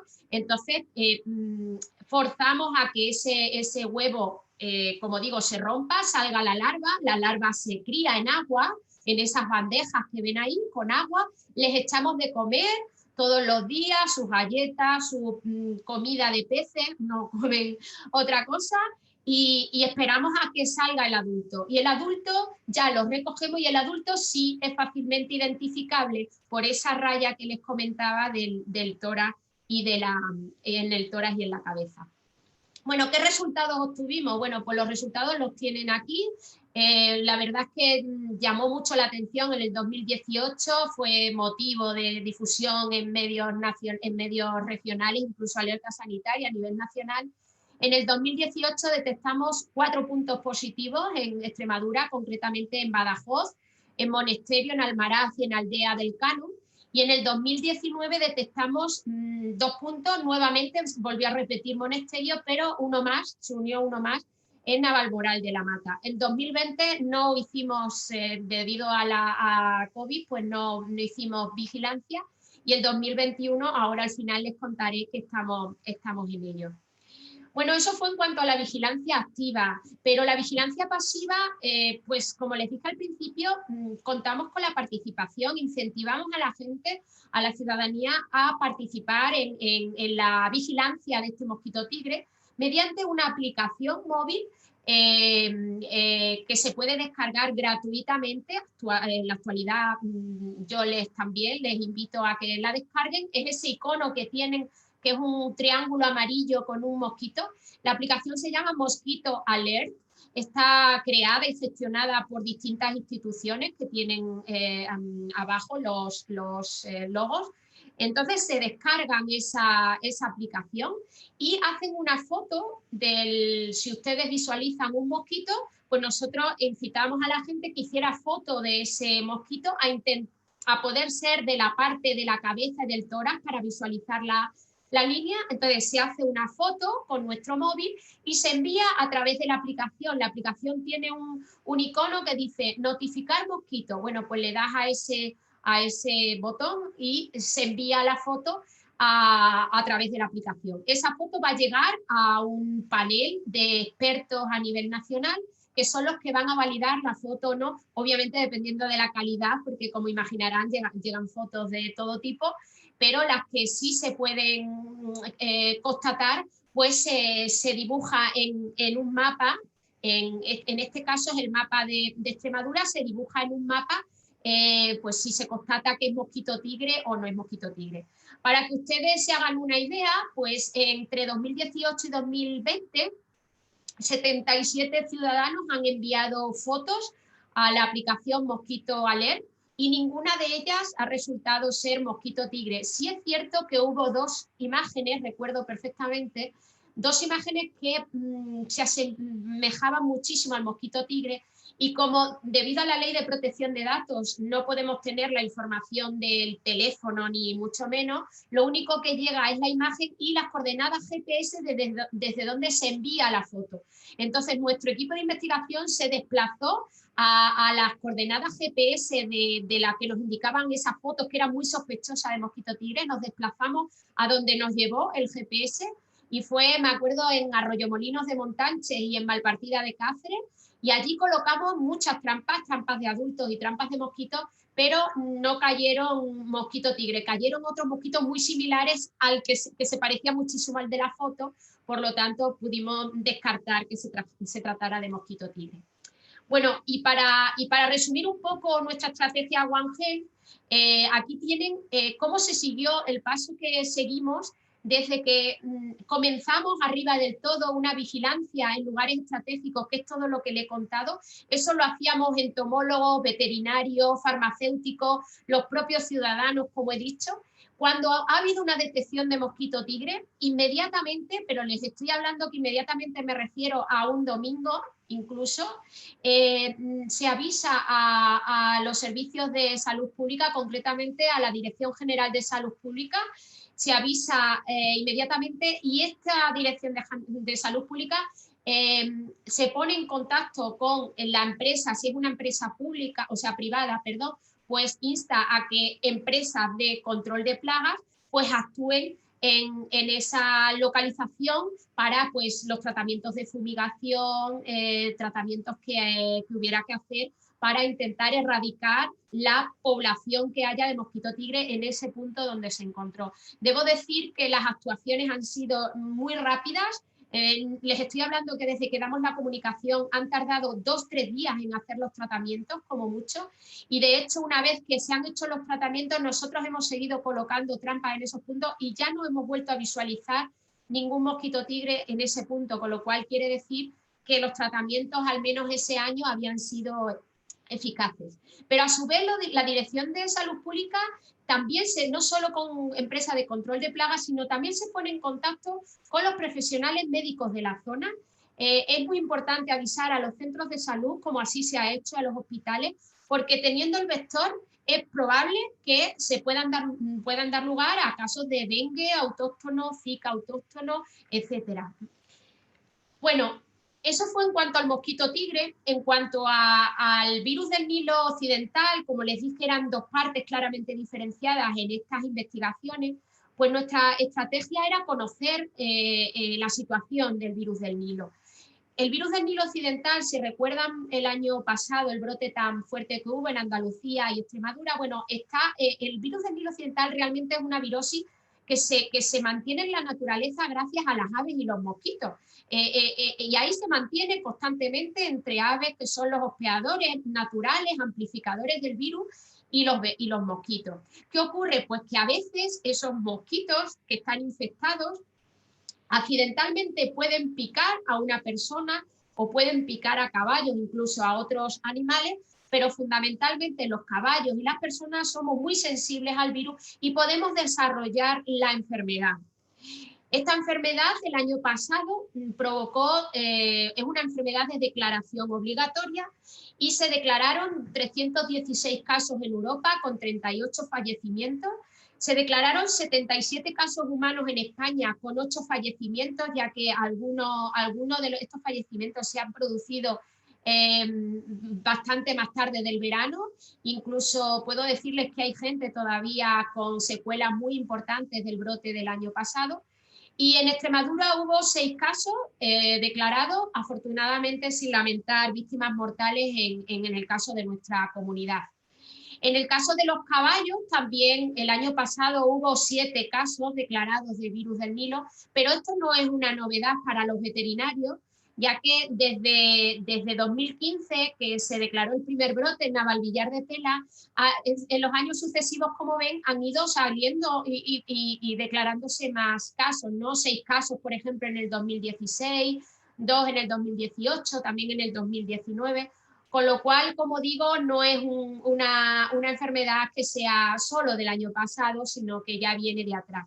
Bueno, pues a raíz de esos casos del 2015-2016 en caballo, pues nos planteamos conocer, como les digo, el estudio, conocer la situación del virus. Para ello, pues hicimos estudios tanto en los mosquitos como en los caballos, como en las aves, como en los humanos. En los mosquitos queríamos capturar mosquitos que nosotros sabemos que son los principales vectores y los colocamos en 36 puntos de Extremadura que englobaban 20 municipios. Pues les estoy hablando desde el Parque Nacional de Monfragüe a, por ejemplo, a la zona de Embalse de Orellana y Sierra de Pela, que es una zona Ramsar de importante concentración de aves. Zonas que ya previamente, los años anteriores, habían tenido brotes de virus del Nilo, la zona de arrozales y canales de las Vegas Altas y Vegas Bajas del Guadiana, que allí hay muchísima concentración de mosquitos, en centros de recuperación, etcétera. Las trampas que colocábamos, como ven en la imagen mis compañeros, en la imagen de arriba es una imagen de una trampa de árbol, una CDC que llamamos, y en la parte inferior es otro tipo de trampa de suelo, ambas muy eficaces para la captura de vectores de virus del Nilo occidental. Los cebos que utilizamos como atrayentes eran la luz, era luz ultravioleta, y además CO2, porque es el que realmente va a atraer, el CO2 atrae mucho a los mosquitos, que los teníamos gracias a hielo seco. Ahí tienen la imagen de mi compañero, el doctor Daniel Bravo, preparando el hielo seco que adjuntábamos a nuestra trampa. Esas son zonas de, como ven, de arrozales, de Vegas Altas, en concreto creo que esta zona de Obando o Gargálicas, por ahí, por esta zona. Como ven en la imagen, otras zonas de alta concentración de aves, con abundancia de mosquitos, humedad, etcétera. Una vez que capturábamos los mosquitos, los llevábamos al laboratorio y procedíamos a su identificación individual. Les puedo decir que actualmente llevamos unos 10.000 mosquitos identificados de las capturas que hicimos en el 2018 y 2019. Y estos mosquitos, una vez identificados, se les realiza una PCR para detectar el virus del Nilo, si lo tienen o no lo tienen. No solo los mosquitos, también en animales. Queríamos ver la situación que estaba pasando con el virus del Nilo, por ejemplo, en los caballos, qué nivel de seroprevalencia tenían. Pues bueno, sacamos sangre de 725 animales de Extremadura, junto con un montón de datos que obteníamos de los caballos. Aquí tienen imágenes de mis compañeros obteniendo muestras de los caballos.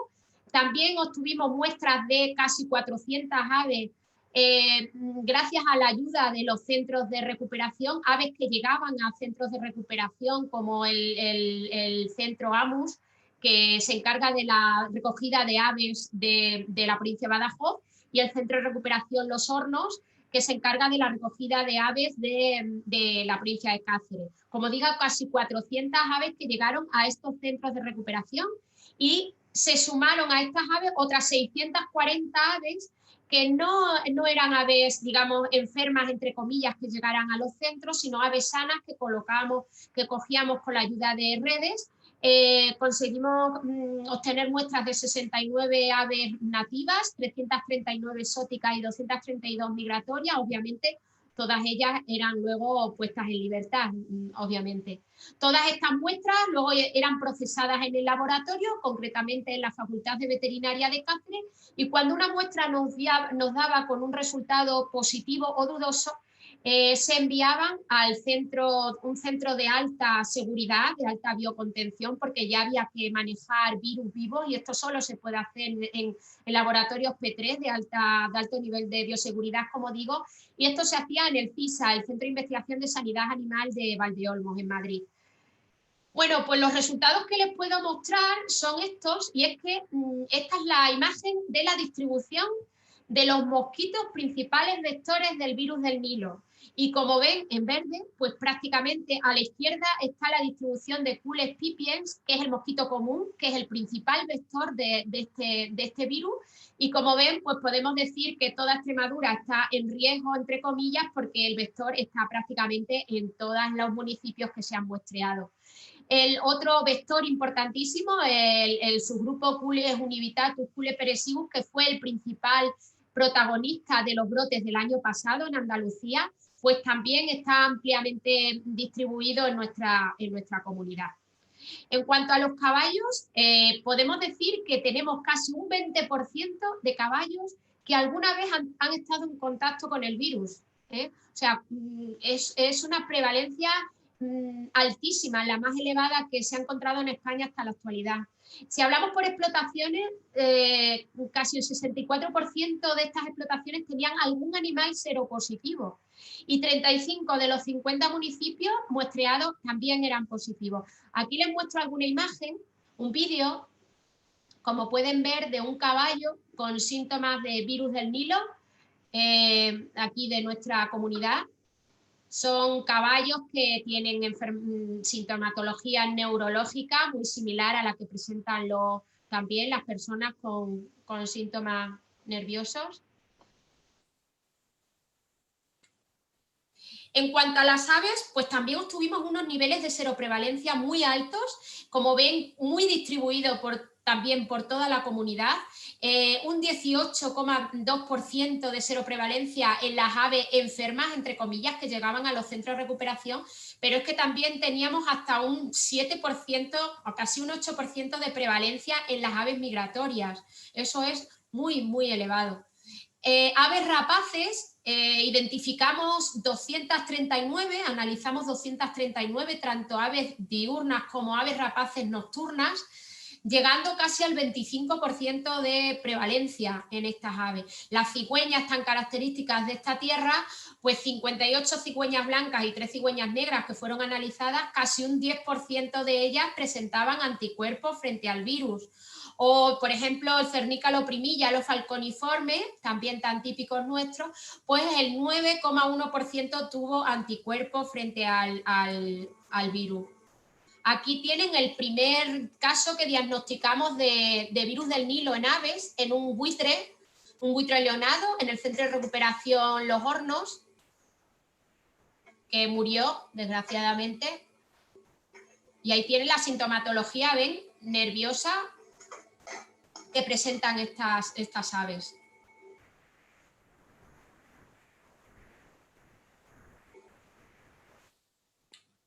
Bien. Bueno, y para finalizar, pues, en humanos, ¿qué pasa en humanos, no? Bueno, pues realmente el estudio en humanos no estaba planteado en un inicio, en el estudio, en el proyecto que fue financiado en el 2017, no estaba planeado, pero obviamente con estos resultados que les he mostrado, conforme íbamos viendo las seroprevalencias tan elevadas que estábamos obteniendo, nos resultaba muy difícil pensar que en humanos no estuviera ocurriendo nada. Queríamos saber entonces qué estaba pasando también en los humanos, y para ello nos pusimos en contacto con el Hospital Universitario de San Pedro de Alcántara de Cáceres. Hicimos un estudio retrospectivo de 329 pacientes con signos de meningoencefalitis que llegaron a los servicios de microbiología de este hospital.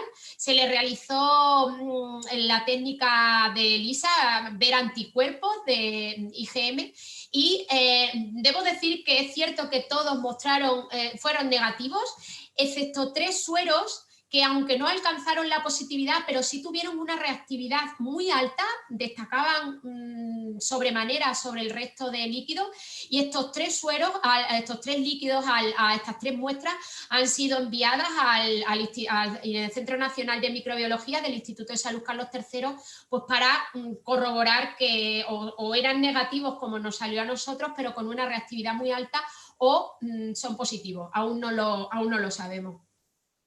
Bueno, y como dije con el mosquito tigre, pues aquí también seguimos una estrategia One Health que bueno, pues en este caso los investigadores, entomólogos, veterinarios, etcétera, nos encargamos de la vigilancia de los mosquitos. La vigilancia en animales la han realizado fundamentalmente, bueno, nosotros como veterinarios, pero también compañeros veterinarios que se dedican a la clínica libre, a la clínica de caballos, que ante la sospecha de cualquier caso pues deben avisar a las autoridades sanitarias correspondientes.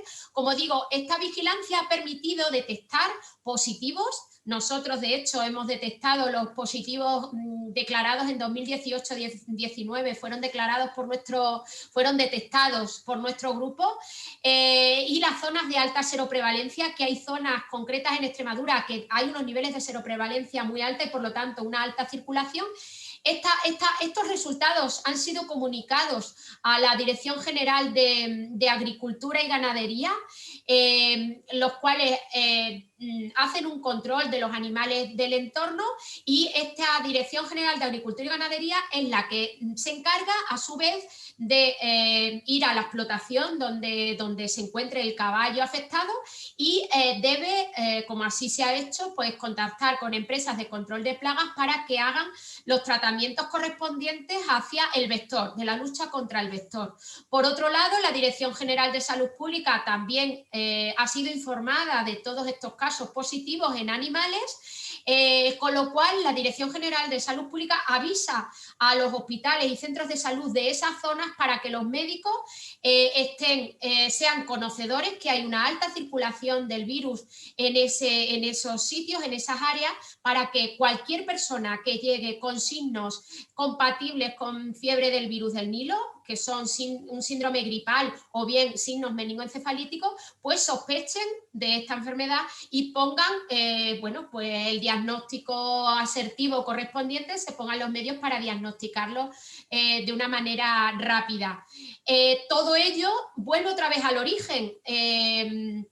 Las empresas de control de plagas se supone que han hecho su labor, que han fumigado, que han actuado contra el vector, y de nuevo los entomólogos, personal que se encargue de la vigilancia de mosquitos, debe supervisar que efectivamente esos tratamientos están siendo correctos, están bajando las poblaciones de mosquitos en esos lugares y ya no presentan el virus al analizarlos por PCR. ¿Y qué pasa en el 2021? Bueno, pues en el 2021 todo esto que les he comentado era un proyecto que estuvo financiado entre el 2017 y 2020. Ese proyecto se acabó y en el 2021, bueno, pues gracias a la financiación íntegra del Colegio Oficial de Veterinarios de Badajoz, se está siguiendo con la vigilancia de vectores, pero en este caso en zonas urbanas. Desconocemos totalmente qué ocurre en las zonas urbanas. Los estudios que se han hecho hasta ahora han sido en zonas rurales, pero en zonas urbanas no sabemos qué ocurre. Entonces, este grupo de investigación, en consonancia, en coordinación con los ayuntamientos de Cáceres y Badajoz, estamos haciendo una vigilancia de mosquitos, flebotomos, etcétera, de vectores de enfermedad. Por lo tanto, y como conclusión, pues esto es como ya dijo Santiago, es una responsabilidad de todos, no solo de una determinada profesión, de la medicina humana, no, aquí deben intervenir muchos actores y muchas profesiones que entre todos debemos coordinarnos para pues conseguir luchar contra estas enfermedades, que estoy convencida que es el único medio, el One Health, la única vía de control de, por lo menos, de las enfermedades transmitidas por vectores. Y bueno, dar las gracias a todo el personal que ha participado en estos años, que es muchísimo, de ahí el concepto One Health, aquí se muestra, porque aquí hay grupos desde biólogos a médicos, a técnicos, a veterinarios, aquí hay de muy diversas profesiones y grupos de investigación. Y bueno, pues nada más, con esto agradecer a Fundecid nuevamente por la oportunidad que me da de mostrar estos resultados. Muchas gracias, Eva, y a Santiago, una vez más. Ahora ahí hay un pequeño cuestionario para que lo contestéis, todos los asistentes. Uy. A ver. Y bueno, vamos a dar comienzo. No sé si Santiago todavía está con nosotros porque Sí. tenía clases. Sí, he visto que has contestado alguna pregunta ahí en la chat, en preguntas y respuestas, y no sé si querías abordar alguna. Sí. Bueno, más que nada porque si puedo tener las preguntas dirigidas a mí, así salgo pitando para clase. Sí. Bueno, he visto, había entre las preguntas, ¿cómo es el grado de desarrollo de One Health en España, ¿no? Y yo he contestado, es bastante desigual, ¿no? Porque ayer mismo, en esa mesa redonda que comentaba antes, hablábamos de que quizá no está articulado, ¿no?, el desarrollo de One Health en España, sino que obedece a iniciativas más o menos individuales, ¿no? Una prueba de ello, yo ponía el ejemplo, hace poco salió una encuesta de los alumnos de la Facultad de Veterinaria de Murcia, y el 80% de los alumnos de la Facultad de Veterinaria de Murcia no conocían el concepto One Health, ¿no? Entonces yo creo que nos queda todavía bastante por recorrer. Yo ayer proponía algo que han hecho los americanos, que es ya han creado campus One Health, y los estudiantes de medicina y veterinaria en los primeros años comparten las aulas, y ellos bueno, pues asignaturas como pueda ser la histología o la bioquímica o la genética, etcétera, etcétera, son asignaturas que compartimos veterinarios y médicos, ¿no? Y es una forma de conocernos. El día de mañana, cuando yo sea veterinario, si necesito de un odontólogo, de un oftalmólogo, pues si ha estudiado conmigo, será más fácil que lo llame y que le diga, oye, acuérdate que soy aquel que si no le conozco de nada. Si tengo que plantear un proyecto de investigación, pues un poco igual, ¿no? O sea que he estudiado en las mismas aulas durante un montón de años juntos, médicos y veterinarios, ¿no? Pero ya digo, nos queda mucho todavía por hacer, ¿no? Había otra persona que me preguntaba por qué no ha habido más participación de los veterinarios en todo esto del COVID-19. Bueno, pues esa es la gran pregunta también de los veterinarios. Yo creo que si Eva la puede contestar, yo no soy capaz de contestarla, porque realmente ha sido algo que no hemos entendido. O sea, los veterinarios tenemos una trayectoria muy dilatada en el trato de enfermedades de poblaciones. O sea que, por lo tanto, y el COVID no es más que una enfermedad de poblaciones. Entonces, ¿por qué nosotros, que estamos acostumbrados incluso a vacunar, hemos pedido que nos dejaran vacunar y tampoco?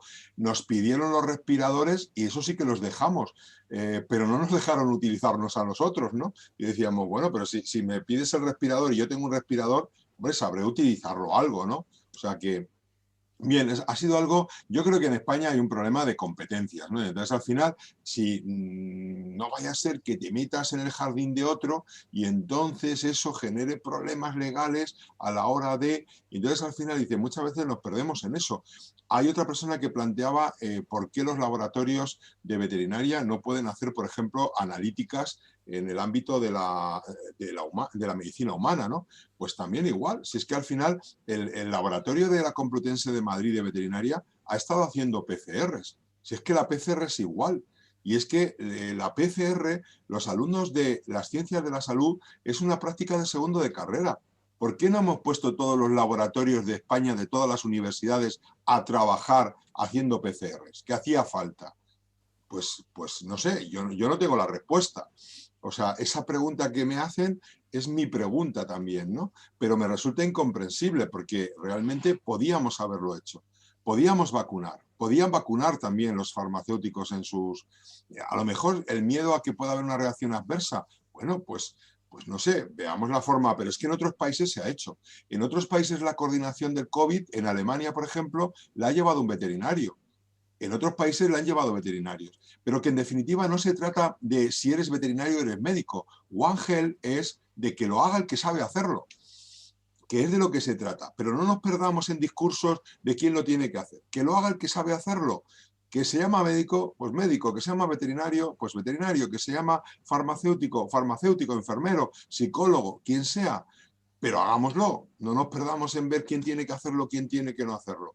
Porque yo creo que la preparación que tenemos en las ciencias de la salud en este país, en las ciencias biosanitarias, es muy buena, a años luz de muchas otras. Entonces, pues muchas cosas no son entendibles, pero yo no tengo la respuesta.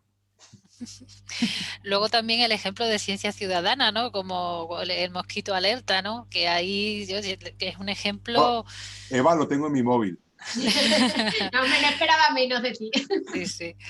Entonces, ¿os resultó difícil, complicado? Porque luego hay otra colaboración con el mundo tecnológico, ¿no? Que le habéis pasado ese conocimiento para hacer una aplicación súper útil, ¿no? Sí, bueno, la aplicación esta realmente no está creada por nosotros, está creada el CREAF, que es de Cataluña, en Barcelona, pero sí que hicimos un convenio de colaboración con ellos para permitir utilizar sus herramientas.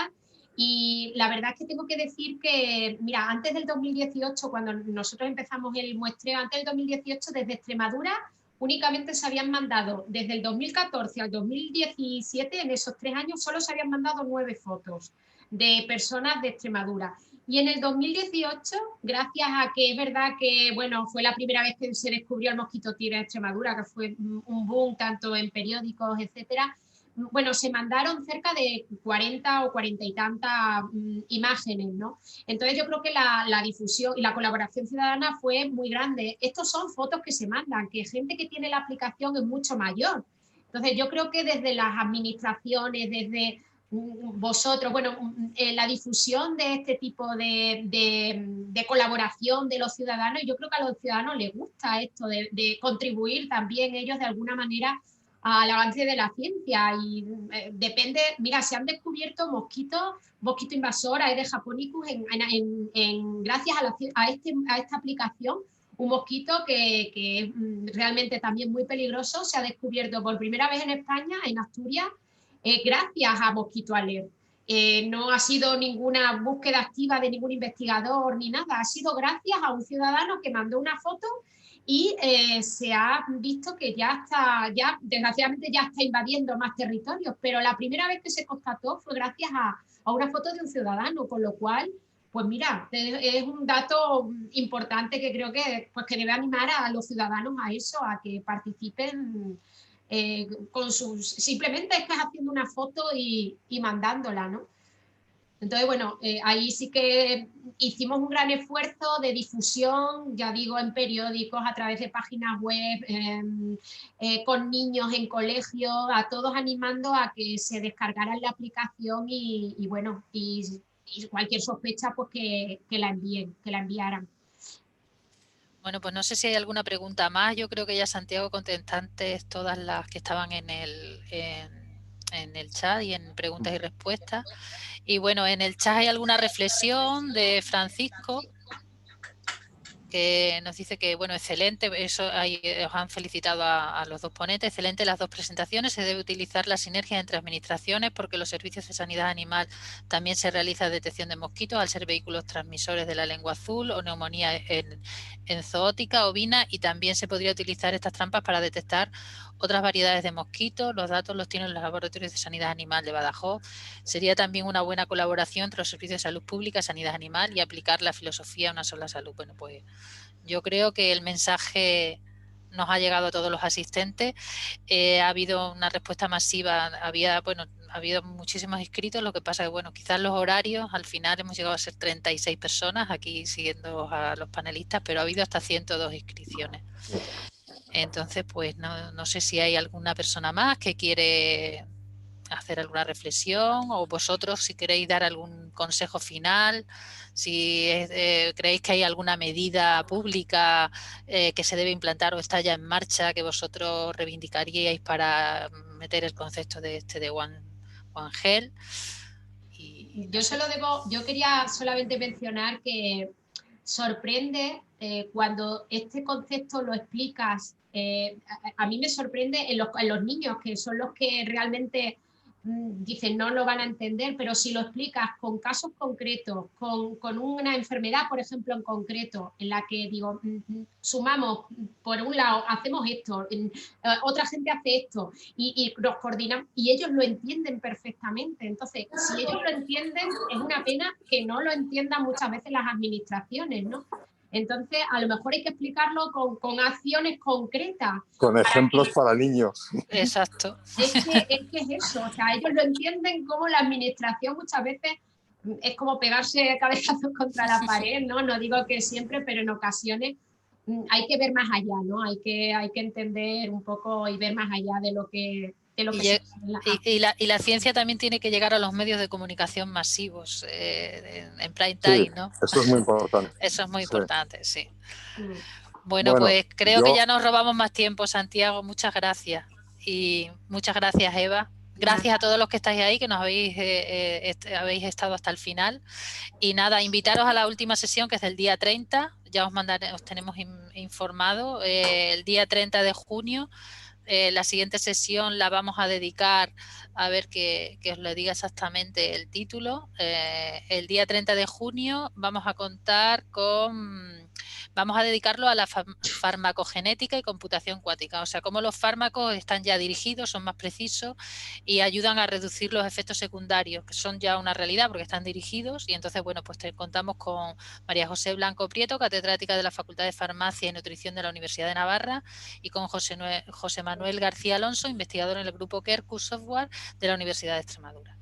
Y bueno, una vez más, muchas gracias a todos, a los ponentes, a ti, Eva, a Santiago, que ha hecho un gran esfuerzo, y que ya te vemos con la mascarilla y nada, te dejamos ya, Santiago. Gracias a todos y hasta otra. Muchísimas gracias. Feliz tarde. Chao. Adiós. Adiós. Muchas gracias. Gracias a todos.